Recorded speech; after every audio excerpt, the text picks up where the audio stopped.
এবার ভোটারদের ভয় দেখিয়ে তৃণমূল নেতা গ্রেফতার হলেন।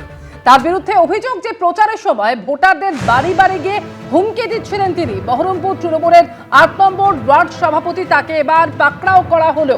প্রচারের সময় ভোটারদের বাড়ি গিয়ে হুমকি দেওয়ার অভিযোগ। ঠিক কিভাবে হুমকি দিচ্ছিলেন তিনি, আসুন দেখে নিন। আর আমাদেরকে জিতিয়ে যদি কাজ করাতে হয়, প্রত্যেকটা বিষয় গন্ডগোল হয়েছে, তাহলে ভোট দেওয়ার দরকার নাই, বাড়িতে আমি রসগোল্লা ছানা বড়া পাঠিয়ে দেবো। আর আমাদেরকে জিতিয়ে যদি কাজ করাতে হয় প্রত্যেকটা বিষয়ে, পাড়ার ছেলে পাড়ার লোক যারা তৃণমূল করে মানুষের পাশে থাকে 24 ঘন্টা, তাদেরকে ভোট দিতে হবে। এবছর যেন ভোট নষ্ট না হয়, পরিষ্কার ভাবে বলে দিচ্ছি, খাতা এন্ট্রি করা থাকবে, কোন বাড়ির কে ভোট দিচ্ছে আমরা সব পুরো মোটামুটি আমাদের ক্যামেরা থাকবে। এবার যা ভোট হবে সব লাইভ হবে। এই হচ্ছে সেই ভিডিও যেখানে দেখা যাচ্ছে যে কিভাবে ভোটারদের বাড়ি বাড়ি গিয়ে ভয় দেখাচ্ছেন ওই তৃণমূল নেতা।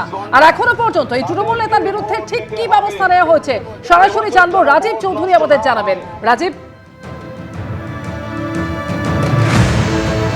অমৃতা, গত 1 এপ্রিল এই প্রচারের সময় এই রাজু মণ্ডল নামে ৮ নম্বর ওয়ার্ডের যিনি ওয়ার্ড সভাপতি, তার এই যে ভিডিও ভাইরাল হয় এবং এই ভিডিও ভাইরাল হওয়ার পরেই পুলিশের পক্ষ থেকে প্রশাসনিক ব্যবস্থা নেওয়া হয় বলে দাবি করা হচ্ছে। যদিও গতকাল নির্বাচন কমিশনে একটি রাজনৈতিক দল অভিযোগ জানানোর পরে নির্বাচন কমিশন তাকে গ্রেপ্তারের নির্দেশ দেন। রাতেই পুলিশ তাকে আটক করে নিয়ে আসে এবং নির্বাচন কমিশন সূত্রে আমরা যেটা জানতে পারছি যে রাজু মণ্ডলকে গ্রেপ্তার করা হয়েছে এবং তার বিরুদ্ধে যে সমস্ত প্রশাসনিক ব্যবস্থা নেওয়া সেইটা ব্যবস্থা নেওয়া হবে।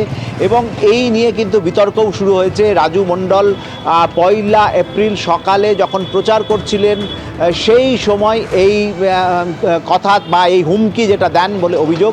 যদিও এখনো পর্যন্ত যে পরিবারের সঙ্গে এই কথোপকথন বা হুমকি চলছিল সেই পরিবারের পক্ষ থেকে কোনো অভিযোগ করা হয়নি, কিন্তু রাজনৈতিক দলের পক্ষ থেকে এই অভিযোগ করা হয় এবং সেই অভিযোগের পরিপ্রেক্ষিতে নির্বাচন কমিশন একে কঠোর ব্যবস্থা নেওয়ার জন্য পুলিশকে নির্দেশ দেন এবং সে মতো গতকাল রাতেই তাকে আটক করা হয়।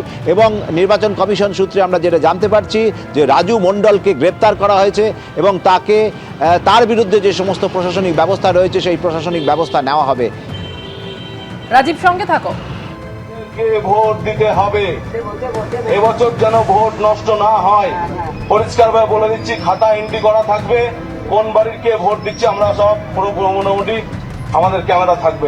এবার যা ভোট হবে সব লাইভ হবে, পদ্ম ফুলেও ভোট দেওয়া যাবে না। এ নিয়ে আমরা কথা বলে নেব। আমাদের প্রতিনিধি রুমা পাল রয়েছেন আমাদের সঙ্গে। রুমা, ভিডিওতে আমরা দেখছি যে ভোটারদের বাড়ি গিয়ে গিয়ে হুমকি দিচ্ছেন তৃণমূল নেতা। নির্বাচন কমিশনের কি পদক্ষেপ?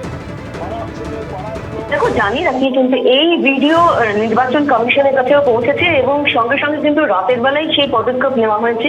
নির্বাচন কমিশন জানাচ্ছে যে এই রাজু মণ্ডলকে গ্রেপ্তার করা হয়েছে এবং রাতের বেলায় কিন্তু নির্বাচন কমিশনের তরফ থেকে জানানো হয়েছে।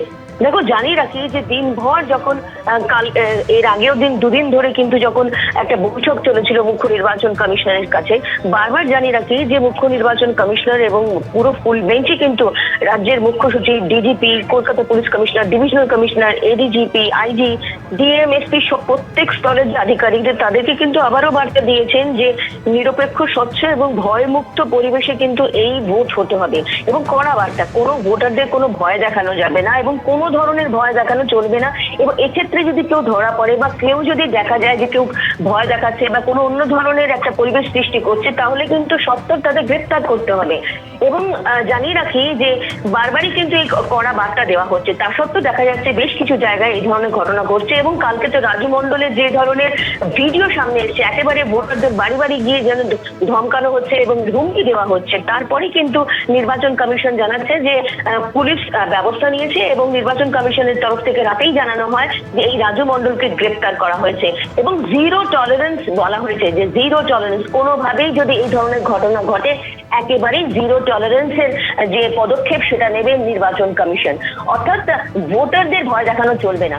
সব থেকে বড় প্রশ্ন, দেখো, কেন্দ্রীয় বাহিনী যখন আনা হয়েছিল বারবার বলা হয়েছিল এরিয়া ডমিনেশন এবং তাদের কনফিডেন্স বিল্ড আপের জন্য, যাতে মানুষের মধ্যে একটা ভয়ের কোনো বিষয়টা না থাকে। কারণ অনেক জায়গায় কিন্তু এই ধরনের ভয় দেখানোর ঘটনা এর আগেও কিন্তু অতীতে ভোটের সময় ঘটেছে। সেক্ষেত্রে দেখা যাচ্ছে যখন এই ধরনের ভিডিও ভাইরাল হচ্ছে এবং এটা প্রশ্ন থাকছে তাহলে সেই সময় সেন্ট্রাল ফোর্স কি ছিল, তারা কি বুঝতে পারেননি বা সেই সময় সেন্ট্রাল ফোর্স ছিল কিনা। তবে সব থেকে বড় কথা, এই ভিডিও আসার সঙ্গে সঙ্গে কিন্তু কমিশনের তরফ থেকে নির্দেশ দেওয়া হয় যে গ্রেপ্তার করা করুক পুলিশ, এবং পুলিশ গ্রেপ্তারও করেছে, এমনটাই কিন্তু নির্বাচন কমিশনের তরফ থেকে জানানো হয়েছে। ধন্যবাদ রুমা। পাড়ার লোক যারা তৃণমূল করে মানুষের পাশে থাকে, একেবারে ভোটারদের বাড়ি বাড়ি গিয়ে ভোটারদের ভয় দেখানোর অভিযোগ তৃণমূল নেতার বিরুদ্ধে। আর এই অভিযোগে নির্বাচন কমিশন পদক্ষেপ করলো, নির্বাচন কমিশনের নির্দেশ এবং তারপরে গ্রেফতার করা হলো ওই অভিযুক্ত তৃণমূল নেতাকে। আর এই ঘটনা প্রসঙ্গে বিজেপি মুখপাত্র দেবজিৎ সরকার কি বলছেন শুনুন। তৃণমূল এটাই তৃণমূল। ওরা ভেবেছিল যে এইভাবে চালিয়ে যাবে, এইভাবেই সবকিছু করবে। এবং যে ভিডিও ভাইরাল হয়েছে সেই ভিডিও কোনো স্ট্রিং অপারেশন নয়। কতটা বেপরোয়া হলে পার্টি কর্মীরা এইরকম ভিডিও তোলেন এবং আরো মানুষকে ভয় দেখানোর জন্য ওই ভিডিওকে বাজারে ছড়িয়ে দেন। কিন্তু পশ্চিমবঙ্গের জনতা ঠিক করে নিয়েছে তৃণমূলকে ছুঁড়ে ফেলে দেবে। এই নির্বাচনে তৃণমূল থাকবে না। যে ভিডিও আপনারা দেখছেন তা হলো বহরমপুর তৃণমূলের ৮ নম্বর ওয়ার্ড সভাপতি, তিনি রাজু মণ্ডল, এবং বাড়ি বাড়ি গিয়ে ভোটারদের যেভাবে হুমকি দিচ্ছেন তিনি, সেই ভিডিও ইতিমধ্যে ভাইরাল হয়েছে। সেই ভিডিও নির্বাচন কমিশনের কাছে যাবার পর গতকাল রাতেই নির্বাচন কমিশন জানিয়েছে ওই তৃণমূল নেতাকে গ্রেফতার করা হয়েছে। কোন বাড়ির কে ভোট দিচ্ছে আমরা সব পুরো মোটামুটি আমাদের ক্যামেরা থাকবে। এবার যা ভোট হবে সব লাইভ হবে। পদ্ম ফুলেও ভোট দেওয়া যাবে না। যদি ভোট গন্ডগোল হয়েছে তাহলে ভোট দেওয়ার দরকার নাই, বাড়িতে আমি রসগোল্লা ছানা বড়া পাঠিয়ে দেবো। আর আমাদেরকে কিছুক্ষণ আগে বিজেপি মুখপাত্রের বক্তব্য আপনারা শুনলেন। দেবজিৎ সরকার তিনি বলছেন যে পশ্চিমবঙ্গের মানুষ ঠিক করে নিয়েছেন যে তৃণমূলকে তারা ছুঁড়ে ফেলে দেবেন। আর তৃণমূলের দেবাংশু ভট্টাচার্য তার কি প্রতিক্রিয়া এই বিষয়ে শুনুন। 2016 নির্বাচন বলুন, 19-এর লোকসভা, 21-এর বিধানসভা, 24-এর লোকসভা, সবটাই ফ্রি অ্যান্ড ফেয়ার হয়েছিল এবং বিরোধীরাই সেটা স্বীকার করেছিল। পঞ্চায়েত পৌরসভা নির্বাচনে কিছু অভিযোগ কিছু ক্ষেত্রে উঠলেও সেটা যতটা সম্ভব কমিয়ে আনা গেছে। ফলে স্বাভাবিকভাবে নির্বাচনে স্বচ্ছতার পক্ষে আমরা অবাধ ভোটদানের পক্ষে, এবং স্বাভাবিকভাবেই no identity card no vote নিয়ে আন্দোলন মমতা বন্দ্যোপাধ্যায় করেছিলেন নির্বাচনকে ক্লিন প্রসেসে পরিণত করার জন্য। ফলে এই ধরনের কোনো ঘটনাকে আমরা সমর্থন করি না। আর সেই জায়গা থেকে দাঁড়িয়ে যদি এই ঘটনা সত্যি হয়ে থাকে তাহলে দল নিশ্চয়ই দলের মতো করে সেই ব্যাপারটা দেখবে, প্রশাসনও দেখবে। এবিপি আনন্দ, এগিয়ে থাকে, এগিয়ে রাখে।